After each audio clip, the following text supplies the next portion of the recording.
전쟁에 패하고 압살롬이 죽자 그를 따르던 이스라엘 백성들은 각기 도망쳐 자기 장막으로 향했습니다. 그리고 함께 모여서 앞날에 대해 의논을 하죠. 신앙인은 앞날을 잘 준비하고 계획하고 또 대비해야지 됩니다. 인생은 짧고 영생은 무궁하지요. 오늘 본문 말씀 통해서 우리가 어떻게 앞날을 잘 준비할 것인가 함께 나눌 텐데 9절 10절 말씀 같이 읽겠어요. 시작. 이스라엘 모든 지파 백성들이 변론하여 이르되 왕이 우리를 원수의 손에서 구원하여 내셨고 또 우리를 블레셋 사람들의 손에서 구원하셨으나 이제 압살롬을 피하여 그 땅에서 나가셨고 우리가 기름을 부어 우리를 다스리게 한 압살롬은 싸움에서 죽었거늘 이제 너희가 어찌하여 왕을 도로 모셔올 일에 잠잠하고 있느냐 하니라. 압살롬이 죽은 마당에 이스라엘에게 가장 중요한 것은 지도자를 세우는 것이었습니다.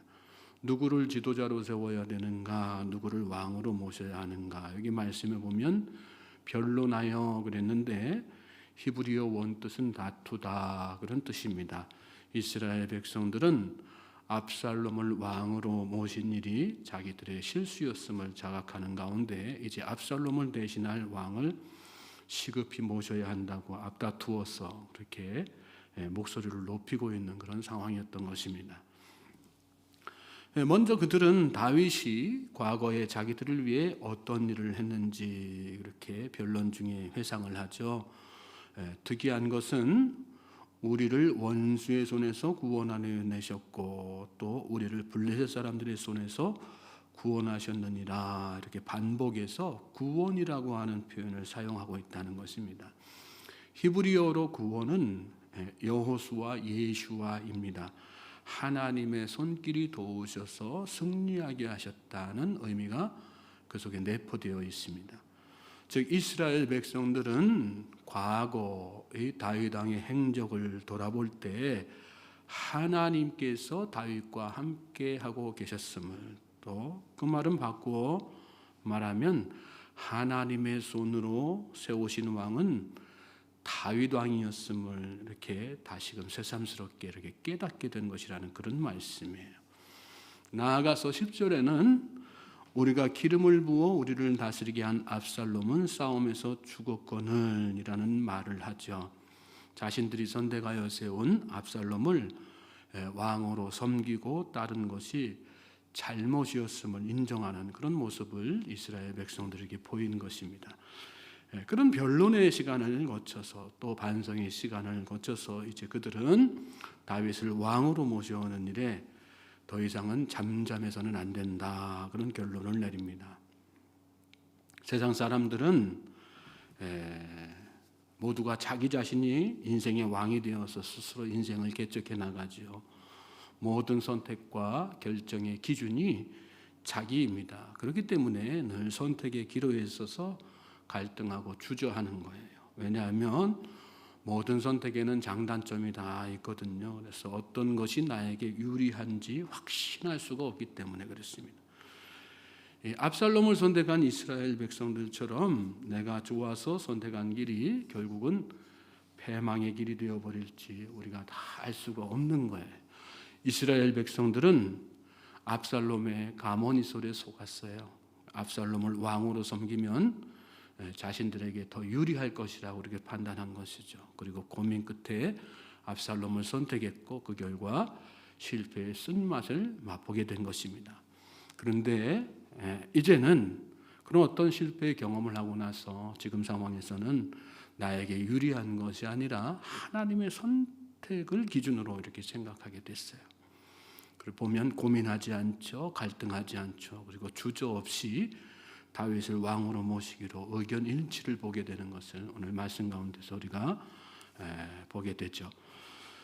무엇이 나에게 유익이 되고 유리할까를 생각하다 보면요, 갈등이 심해지고 고민도 다 깊어지는 거예요. 그러나 기준이 분명하면 선택하는 것도 얼마나 쉬워지는지 몰라요. 성도는 어떤 사람이에요? 먹든지 마시든지 무엇을 하든지 다 하나님의 영광을 위해 사는 사람들이죠. 그러므로 하나님이 무엇을 기뻐하시고 어떤 것이 하나님께 영광이 되는가를 잘 생각하면 무엇을 선택하든지 그 선택에 고민이 없어요. 갈등이 없어요. 쉽고 또 빠른 결단을 하게 되는 것이죠. 오늘 여러분의 앞날을 놓고 어떤 선택의 갈림길에 서게 될 때 여러분 내게 유리한 쪽이 아니라 하나님이 더 기뻐하시고 또 영광 받으시는 그쪽을 늘 선택하실 수 있길 바랍니다. 그럴 때 당장은 돌아가는 것 같아 보여도요, 또 막막하고 또 망할 것 같은 그런 생각이 들어도요, 결국은 그것이 가장 빠른 길이고 형통한 길이 될 것이라는 것입니다. 11절부터 13절 말씀 또 같이 읽겠어요. 시작. 다윗 왕이 사독과 아비아달 두 제사장에게 소식을 전하여 이르되 너희는 유다 장로들에게 말하여 이르기를 왕의 말씀이 온 이스라엘이 왕을 왕궁으로 도로 모셔오자 하는 말이 왕께 들렸거늘 너희는 어찌하여 왕을 궁으로 모시는 일에 나중이 되느냐. 너희는 내 형제요 내 권력이거늘 너희는 어찌하여 왕을 도로 모셔오는 일에 나중이 되리요 하셨다 하고 너희는 또 아마사에게 이르기를 너는 내 권력이 아니냐. 내가 요압을 이어서 항상 내 앞에서 지휘관이 되지 아니하면 하나님이 내게 벌 위에 벌을 내리시길 바라노라 하셨다 하라요. 그랬어요. 다윗을 이렇게 왕으로 모시기로 한 이스라엘 백성들의 생각 또 결정이 다윗 왕에게 전달되었습니다. 그러자 다윗은 이번엔 사독과 아비아달 두 제사장을 불러서 유다 장로들에게 가서 온 이스라엘이 다윗을 이렇게 왕으로 모시기로 결정했으니 형제 권력인 너희들은 더 앞장서야 되지 않겠냐. 그리고 다윗의 의중을 이렇게 전달하도록 하죠. 유다의 장로들은 어떤 사람들이었어요? 다윗을 왕으로 세운 장본인들이었어요. 그런데 그들이 잘못된 선택을 해서 압살롬의 반역에 가담을 했죠. 다윗은 지금 그들에게 돌이킬 기회를 준 것입니다. 그리고 그 본보기로 압살롬의 군대를 지휘했던 아마사거든요. 여기 아마사 장군이 그 다윗 밑에서 다윗을 위해서 싸웠던 사람이 아니고 다윗의 반대편에 서서 압살롬의 군대를 지휘했던 제일 앞장섰던 장수예요. 그런데 그 아마사를 요압 대신에 군대 장관으로 임명하겠다. 그런 약속도 더불어 제사장 통해서 이렇게 하게 됩니다. 반역에 앞장섰던 사람이라도 돌아오면 중직에 그렇게 사용하겠다는, 그래서 이스라엘과 유다가 온전히 하나 되는 나라가 되게 하겠다는 그런 다윗의 의지를 그들에게 보인 것입니다. 그렇습니다. 여러분, 하나님은 죄의 길에서 돌이키고 주님께 나오는 사람들을 다 용서하시고 회복시켜 주시는 거예요. 자기 마음대로 살다가 막다른 곳에 달한 그런 사람들 내버려 두지 않으시고 다시금 기회를 주시는 분이 하나님이시라는 말씀이에요.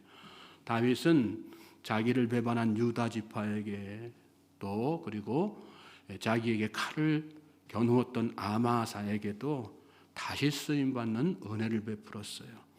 하나님께서 우리에게 베풀어 주시는 은혜죠. 하나님의 나라는 어떤 나라예요? 용서와 회복의 나라예요. 세상은 다른 사람들의 잘못과 실수를 용서하지 않을지 모르지만 하나님은 주님께 나오는 자를 언제나 외면하지 않으시고 다 받아주신다는 말씀이에요. 나아가서 다시 쓰임받는 은혜까지도 베풀어 주시는 분이 하나님이세요. 내가 내 삶의 주인 되어 살아왔던 과거를 다 회개하고 주님을 인생의 왕으로 모시고 여러분 우리가 순종해야 되는 이유입니다. 하나님의 놀라운 용서와 회복의 은혜가 그런 사람에게 자꾸 넘치는 것입니다. 14절 말씀 또 같이 읽겠어요. 시작. 모든 유다 사람들의 마음을 하나같이 기울게 하매 그들이 왕께 전가를 보내어 이르되 당신께서는 모든 부하들과 더불어 돌아오소서 한지라. 자, 이렇게 진심으로 유다 백성들을 용서하고 또 품고자 했던, 반영의 무들을 다 용서하고 용납하고자 했던 다윗의 진심은 유다 백성들의 마음을 움직였어요. 14절에 여기 말씀 보면 모든 유다 사람들의 마음을 하나같이 기울게 하매 그랬어요. 다윗에게로 다 이렇게 마음이 쏠렸다는 얘기죠. 여러분, 그리스도인은 두 마음을 품지 않습니다. 언제나 한 마음, 누구에게로 기울어져 있는 사람이에요? 주님에게로 기울어져 있는 사람이란 말씀이에요. 신앙이 바로 서 있는 사람은 국적, 인종, 신분에 상관없이 다 이렇게 똑같은 마음 품고 살아요. 한 공동체에 있어도 바른 믿음으로 서지 못한 사람은 두 마음을 품는 것입니다. 그런 사람은 무엇이든지 주께 얻기를 기대하지 말라. 성경은 오늘 우리에게 그런 말씀하시잖아요.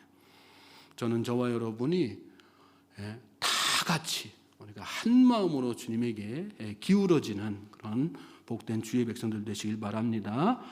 그들이 왕께 전가를 보내어 이르되 당신께서는 모든 부하들과 더불어 돌아오소서 한지라.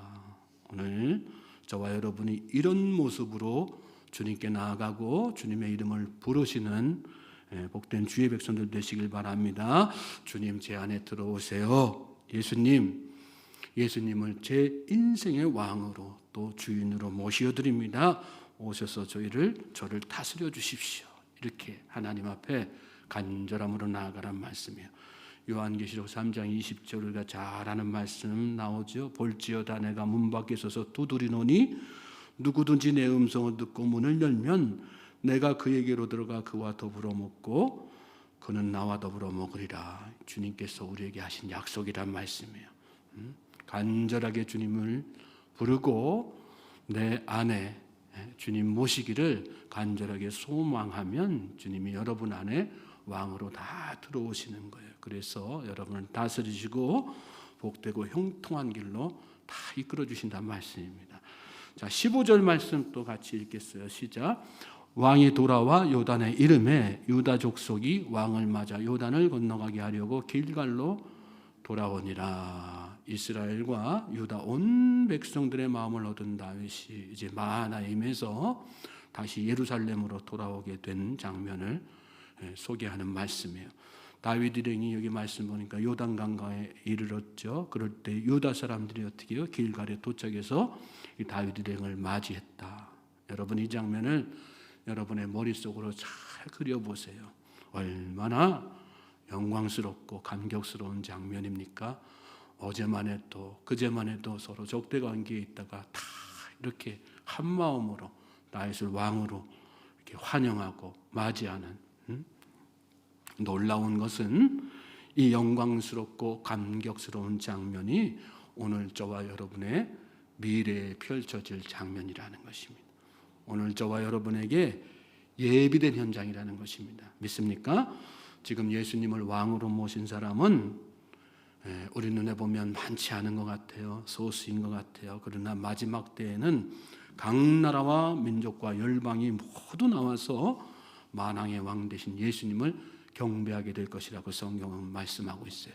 압살롬을 피해서 마하나임으로 피신했던 다윗이 영광스러운 모습으로 예루살렘으로 돌아오는 것처럼 예수님도 십자가에서 돌아가셨지만 장차 비교할 수 없는 영광스러운 왕으로 다시 오실 것이다. 그 성경이 우리에게 말씀하고 있는 것 아니겠어요? 사도 요한은 성령 충만한 상태에서 그 장면을 미리 보았어요. 그리고 다음과 같이 설명했어요. 요한계시록 7장 9절로 10절 말씀인데 제가 읽어드리겠어요.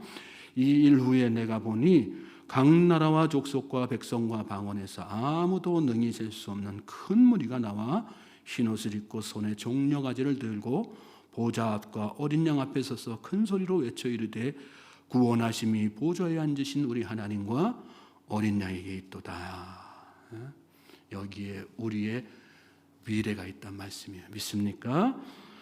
예수님을 왕으로 영접하여 믿음으로 순종한 사람들은 누구나 다 이 영광의 주인공이 되는 것입니다. 그러므로 여러분의 지금 삶이 비록 힘들고 어렵다고 할지라도 또 우리 주변 보면 다 믿지 않는 사람들 투성인 것 같고 다 예수님을 부인하는 것 같아도 그런 가운데라도 우리가 낙심치 아니하고 이 영광스러운 순간, 이 영광스러운 나를 마음속에 품고 정말 주님께서 우리에게 맡겨주신 이 마지막 때의 사명을 잘 감당하고 끝까지 우리의 믿음을 잘 지켜나가면, 그리고 열심히 낙심치 아니하고 복음을 전하다 보면, 그러면 오늘 우리의 놀라운 미래의 이런 영광스러운 장면이 우리 앞날에 펼쳐지게 되는 것이고, 우리가 바로 그 안에서 주님을 정말 경배하고 찬양하는 놀라운 축복의 주인공이 되는 것이란 말씀입니다.